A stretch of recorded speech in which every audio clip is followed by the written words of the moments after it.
Mirëmbrëma të nderuar zonja dhe zotrin, do t'jemi së bashku në edicionin qendror të lajmeve këtu në ekranin e kanalit 7. Ndër të tjera do të ndiqni. Kryetaria e gjykatës kushtetuese thotë se qëndrimet e Ramës nuk janë presion ndaj drejtësisë, garanton se gjykata do shërbej me panshmëri.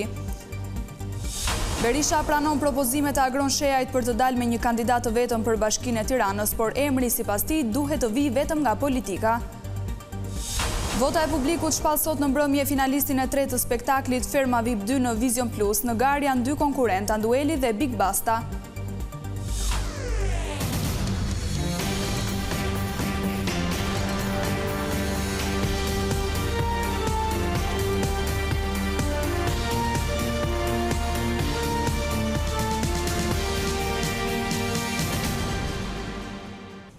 Kryetaria e gjykatës kushtetuese ka deklaruar se nuk i shes si presion qëndrimet e kryeministrit Rama kundër kërkesës së gjyqtarëve për rritje pagash. Holta Zaçaj ka siguruar se gjykata do të shprehet me panshmëri lidhur me pretendimet e Unionit të Gjyqtarëve.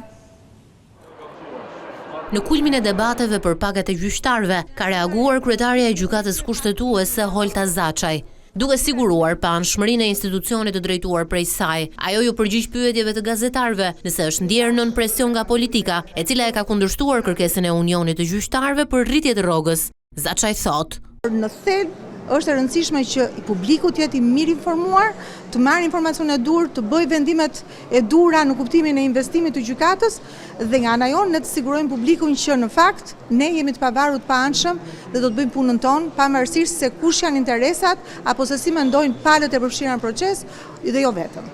Unë nuk besoj që deklarata futet në nivelin e presionit. Janë deklaratat zakonshme që ne kemi parë nga gjithë palët që përfshihen në proces. Përfshi dhe median dhe e konsideroj dhe dua ta citoj, sepse ndonjëherë jeni ju të medias që jepni zë më shumë se ç'duhet ndonjëherë mendimeve, opinioneve që jepen për vendimet tona.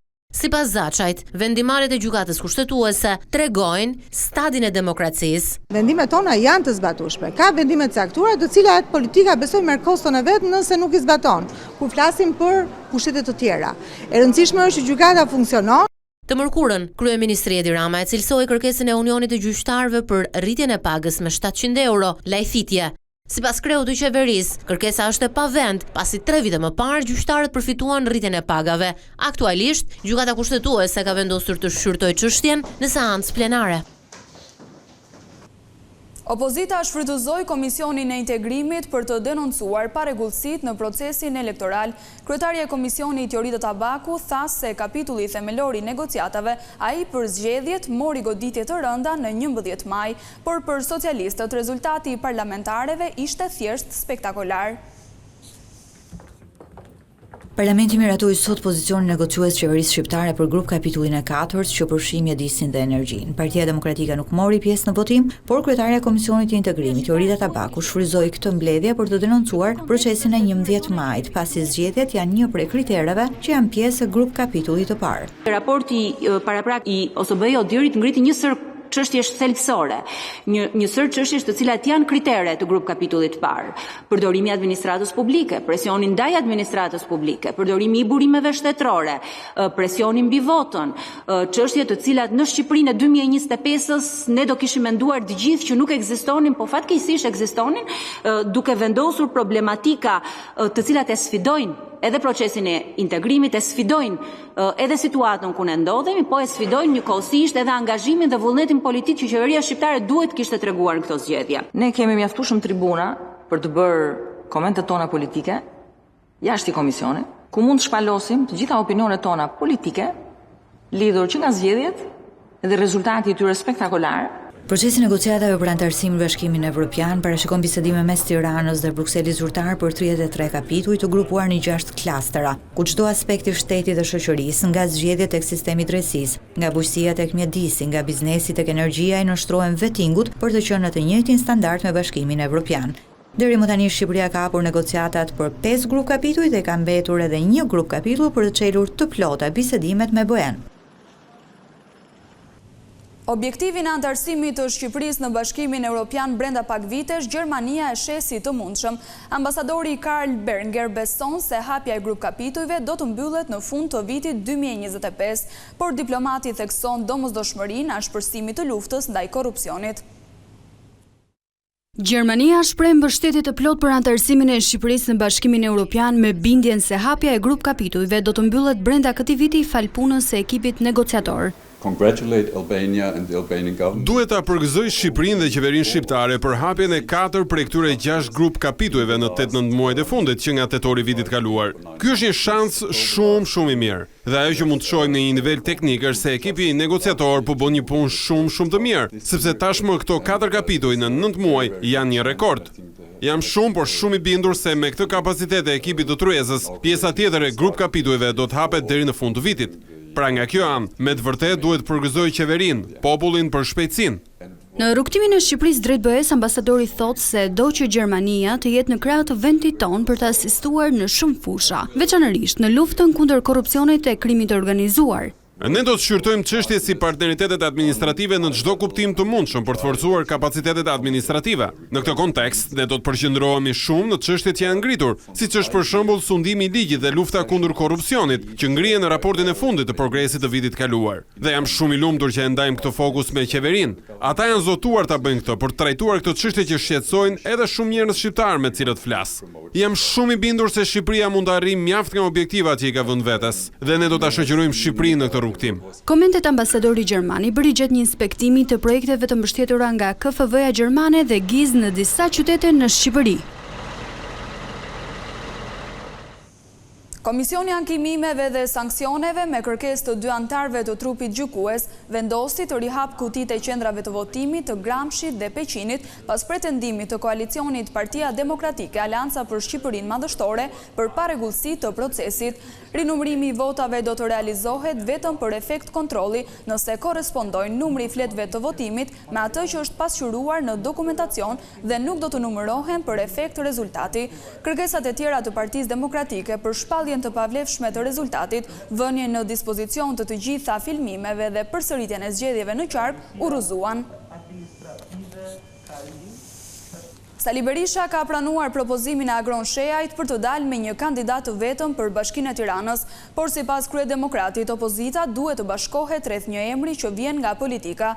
Berisha ka vijuar edhe këtë të premte akuzat se zgjedhjet e 11 majit u blen. Kryetari PD-s Sali Berisha u shpreh i gatshëm që të gjitha partitë e opozitës të dalin me një kandidat përbashkët nëse do të zhvillohen zgjedhjet për kryetarin e Bashkisë së Tiranës. Gjatë një komunikimi me gazetarët, Berisha pranoi idenë e bashkimit të opozitës rreth një kandidati, por përsëriti qëndrimin e tij të hershëm se për kryeqytetin duhet garojë një njeri politik. Që për dalë partitë opozitare me një kandidat të e mbështes plotësisht, por që të pretendohet të zgjidhet kryetari i Bashkisë kryeqytetit një njeri jo politik, të nuk kam dëgjuar ndonjëherë, sepse ai të paktën do të ketë një program në të cilin shmonton të gjithë batërdinë bazuar në politikën e narkoshtetit. Edhe sot Berisha denoncoi element procesit e 11 majit, të cilës sipas tij tregojnë manipulimin e zgjedhjeve, duke treguar këtë herë pamjet e një qendre votimi, ku një qytetar del nga dhoma e fshet me 2 flet, duke ngritur dyshimin se një person ka votuar 2 herë. Votues me 2 flet votimi. Si argument për farsën elektorale, Berisha paraqiti edhe rezultatin e votës preferenciale për kandidatët e Partisë Socialiste në burgun e Peqinit, ku më e votuara është Sara Mila, e cila sipas Berishës është mbështetur nga Suel Çela. A mund të imagjinoni ju? Nga 102 votat vlefshme e adhuruara pafundësisht, Sara Mile merr 92 vota. Princesha e burgut Sara Mile. Çfarë ti themi? Prej fillimit, Partia Demokratike dhe Sali Berisha kanë deklaruar se nuk do ta pranojnë rezultatin e 11 majit. E çdo ditë Berisha publikon elementë të cilët sipas tij faktojnë se vullneti i qytetarëve u deformua.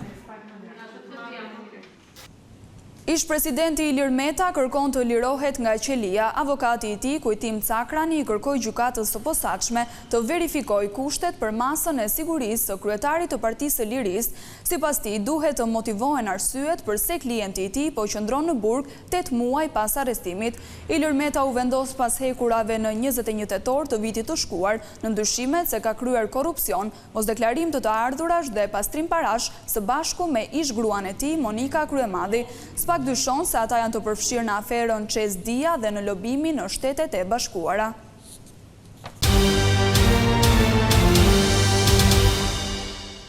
Kisha e Shnandohut në Laç është vizituar dje në mbrëmje nga mijëra besimtar katolik. Ata finalizuar ritualin e pelegrinazhit të 12 të martave duke kaluar natën me lutje dhe adhurime të tjera. Me qirin të ndezur në duar, mijëra besimtar katolik ju drejtuan kishës së Shnandohut në Laç mbrëmjen e së martës. Besimtarët të ardhur nga 4 anët e vendit e kalojnë natën e 12 qershorit në vendin e shenjtë të kishës së Shëndot. Në këtë mënyrë mbyllet edhe pelegrinazhi 13 të martave. Kisha Shëndot mbetet një ndër objektet të kultit më të vizitueshme në të gjithë Shqipërinë.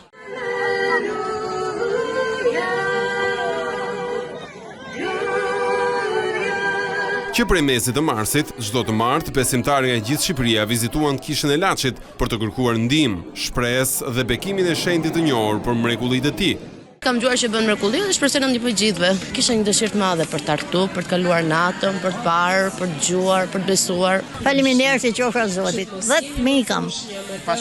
Me ka falimodhe Zot toni kam merë, toni kam shpejt veta, toni kam shnofshë merë, prit modhit Zot. Një mesazh e kishte edhe i peshkvi i Tiranë-Durrësit, Imzot Arjan Dodaj.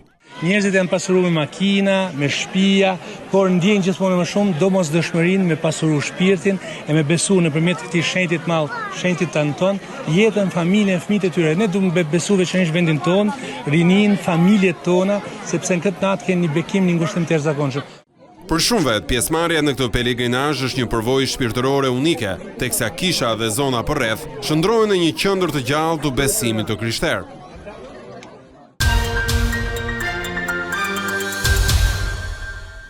Mbrëmja çerek finale e Ferma VIP 2 vjen sonte në mbrëmje në Vision Plus me të tjera surpriza. Vota e publikut do të shpall finalistin e tretë të spektaklit mes dy konkurrentëve në garë, Andueli dhe Big Bastës.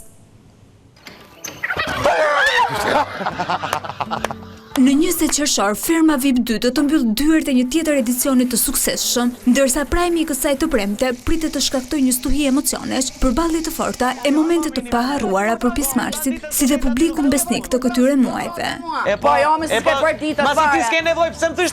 Me vetëm një javë të mbetur deri në finale, çdo hap është i rëndësishëm dhe çdo vendim mund të ndryshojë rrjedhën e ngjarjeve. Në këto ditë të fundit, sytë janë drejtuar tek rivaliteti i fortë i secilit fermer.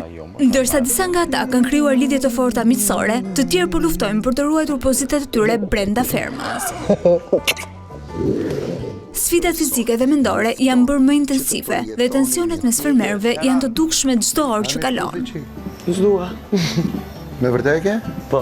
Në fazën më të avancuar të lojës, secili prej tyre është bërë faktor diskutimi jo vetëm nga konkurrentët, por edhe nga publiku. Ndërsa tensionet e shumta të krijuara kanë vetëm një qëllim, arritjen e finales dhe fitimin e çmimit të madh. Sepse përfshihesh. Unë kështu jam për veten time. Ferma ka arritur në kulmin e saj. Por çfarë do të ndodhë sonte në mbrëmje dhe kush do të jetë finalisti i tretë mes Big Bastës dhe Anduelit? Publiku është ai që do të vendosë sërish përmes votës së tij. Ndaj, mos harroni të votoni të preferuarin tuaj. Çdo gjë mund të ndryshojë në çast. Përjetoni emocionet e vërteta të çerek finales së Ferma VIP 2 sonte live në orën 21 në ekranin e Vision Plus në një prime që nuk duhet humbur. Kjo ishte gjithçka e përgatitur për këtë edicion informativ. Unë ju falenderoj për vëmendjen tuaj. Bashkë mirupafshim.